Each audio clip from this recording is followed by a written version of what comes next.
Hello, everyone. Welcome to today's daily devotion for June 9th. My name is Audrey Madden, and I am the Outreach and Welcome Coordinator at Dixon UMC.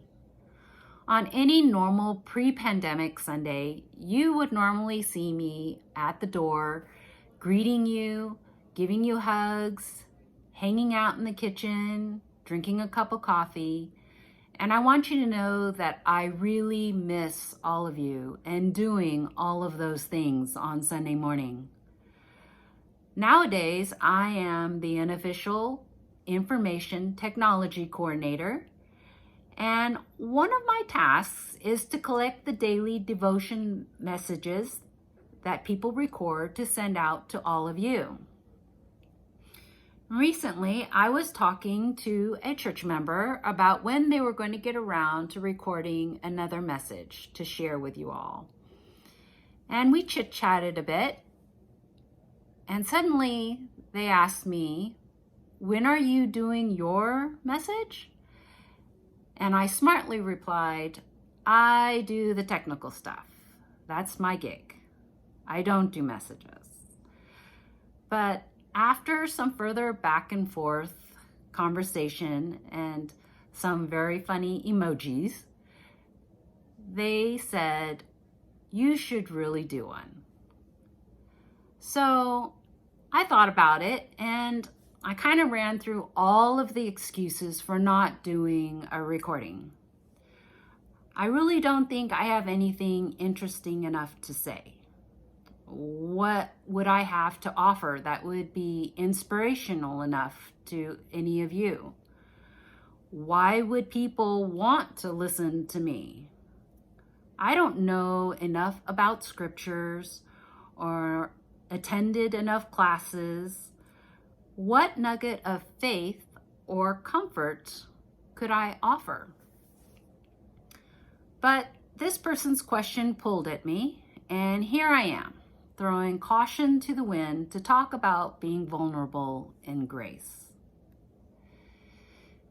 I chose a verse from 2 Corinthians chapter 12, verse 9.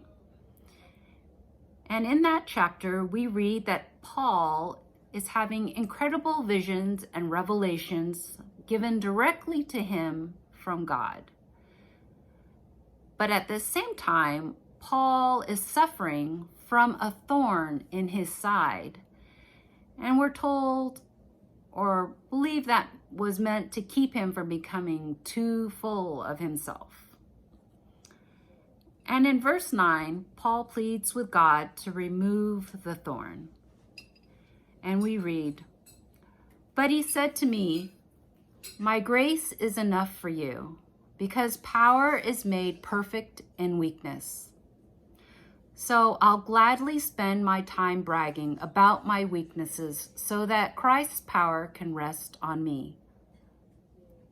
That's from the Common English Bible. The reply that Paul received from Jesus must have been very different from the answer that he was expecting.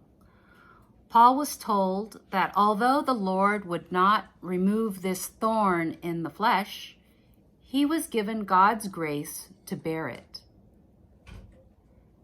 Now, how does this Bible passage about a thorn in the flesh connect with us today?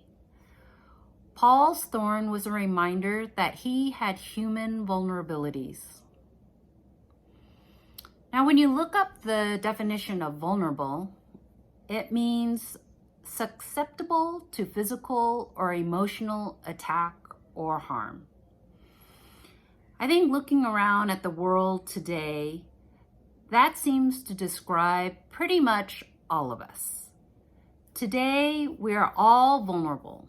Vulnerable to fear about getting sick, fear about the economy, fear of other people's race, sexual identity, religion, or political beliefs.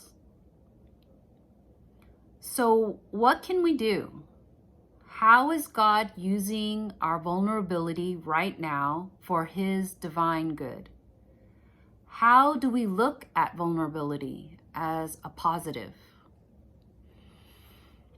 I think Theodore Roosevelt said it best in one of his most widely quoted speeches called Citizenship in a Republic, which often is referred to as the man in the arena speech.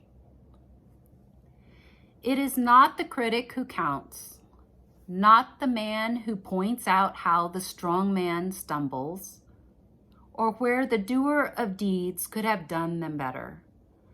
The credit belongs to the man who is actually in the arena, whose face is marred by dust and sweat and blood, who strives valiantly, who errs, who comes short again and again, because there's no effort without error and shortcoming, but who does actually strive to do the deeds, who knows great enthusiasms, the great devotions, who spends himself in a worthy cause, who at the best knows in the end the triumph of high achievement,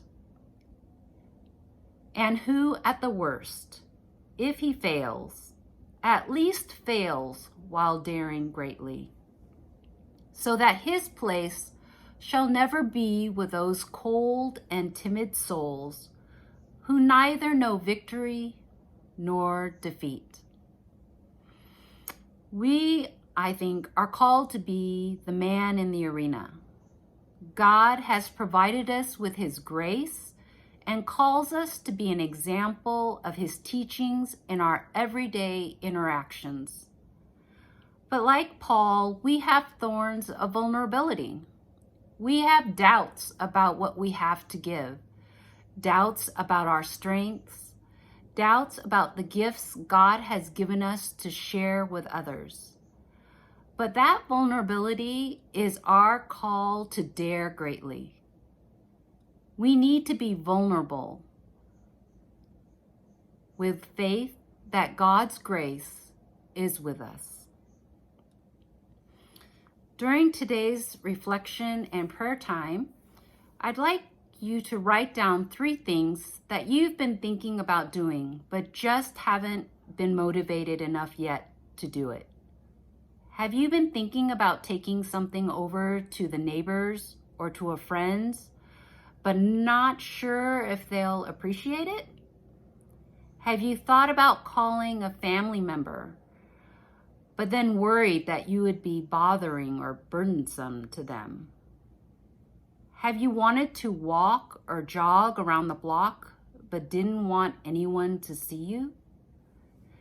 Have you wanted to join a rally, to speak your mind, or tell someone you're uncomfortable with something they said because you didn't want to offend them? Reflect and pray over your list and imagine yourself daring greatly with God's grace enfolding you as you take action.